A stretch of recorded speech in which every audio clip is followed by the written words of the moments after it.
All right, we're back. Diarrhea, just the opposite of constipation. Fecal matter passes rapidly. When this happens, there's actually a decrease in absorption of water, nutrients, and electrolytes. And if you guys will stop for a minute and think, when I refer to nutrients or electrolytes, what is one of the big ones that is lost during diarrhea? I'll give you a minute. Do do do do do do do do do do do. Okay, time's up. If you didn't know the answer, it's potassium. So you got to be really careful when folks are having a lot of diarrhea because they can deplete their potassium level. And speaking of potassium level, we know if the potassium level is low, it can affect the what, Kaiten? Never mind. Cramps. If you don't have potassium, you'll have cramps. Yeah, but it affects your heart, not your cramps. I guess it does affect cramps. Well, you will have cramps, but it affects your heart. Well, I was still right. Muscle. Well, I didn't know that, but I was still right. Okay, whatever. Okay. So the most common cause is usually infection from food poisoning, and I've told you guys my food poisoning story before, and it is very painful and it's embarrassing, but you're so sick. Another one can be food allergies. It can also be food intolerance, like people who are lactose intolerant. Crohn's disease, ulcerative colitis, irritable bowel, and enteral feedings as well. And enteral feedings, that is just the feedings that your patient gets through their PEG tube or NG tube. It's just a different way other than them just taking it by mouth. Signs and symptoms all depends upon what's causing the diarrhea. Fever. With food poisoning, fever usually starts within 2 hours of the time you've ingested the food. So if you eat something, well, like right now, what time is it? It's like 8 or 9. It's like 8 o'clock at my house. So if I eat something and then I develop a fever 2 hours after and I'm really sick at my stomach, then yeah, we could say it's food poisoning. If I I wake up at 6 in the morning and I'm sick and trying to vomit, that's probably not food poisoning. It may just be something that disagreed with me.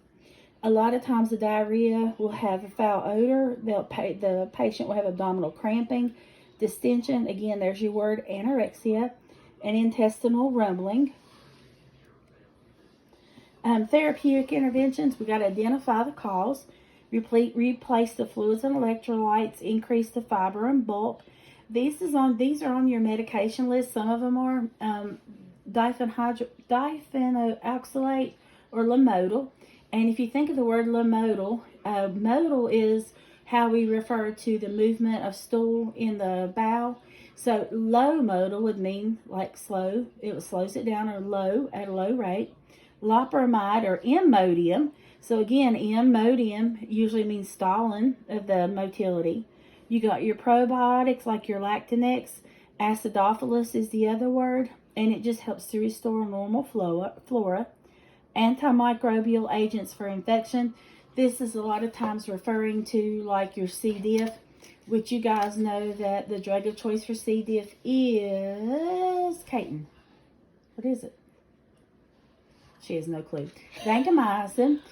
We also can usually use Flagyl. And like I told some of you all in my group, a lot of your GI bugs are like protozoan, and they've got tails, which are called flagellum.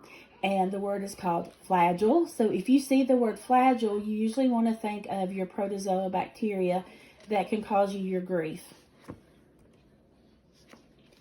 We can go on through the nursing diagnosis for a minute. Okay, before we go into appendicitis, ways that we can prevent diarrhea is proper hand washing, definitely, especially when it comes to C. diff.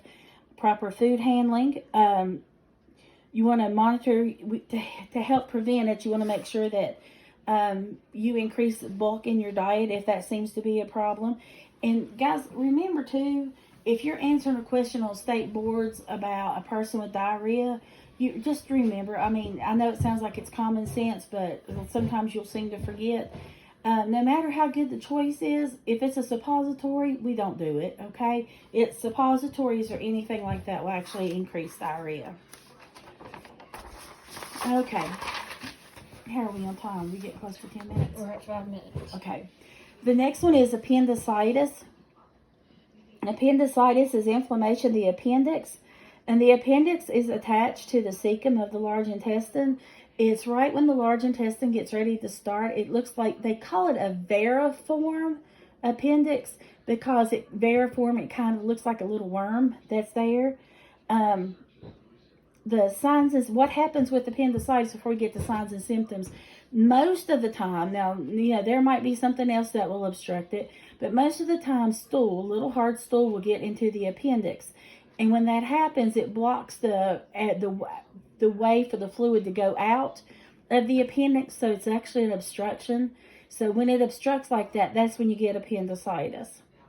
Usually the signs and symptoms are fever, nausea, vomiting, and there's your anorexia. Pain in the right lower quadrant. That is your classic sign of usually of appendix. And it says here at the McBurney's point, and if you look in your book on page 663, it shows you McBurney's point, and it's in between the anterior iliac crest and the umbilicus.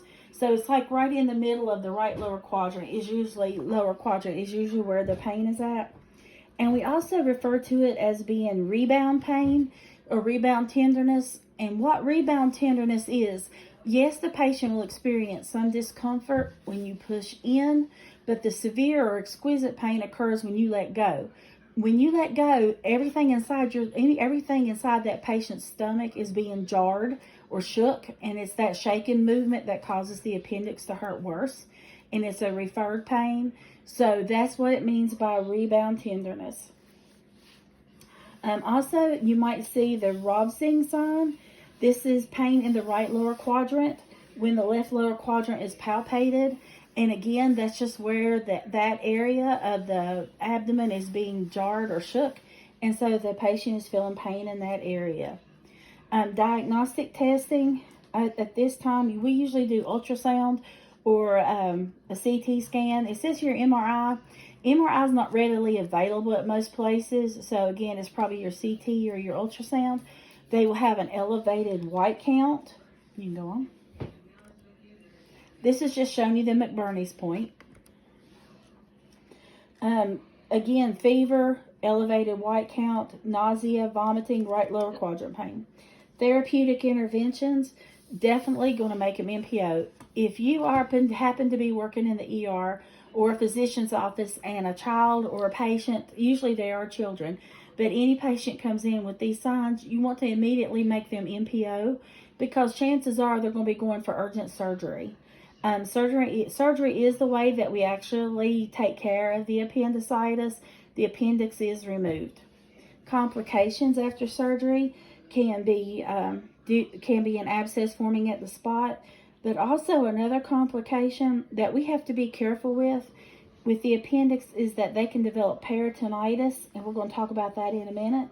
But some of the other things to remember with our patients with appendicitis, you don't want to put warmth on the area, so don't give them a heat pad or suggest a heat pad to the spot because the warmth actually will increase inflammation. And we definitely do not want to give them any laxatives or suggest any laxatives or suggest an enema because rupture can occur. And if rupture occurs, then the patient's in risk for peritonitis. We're almost at 2 minutes. How much time we got? A minute. Okay, she's going to stop it again and we'll pick right back up.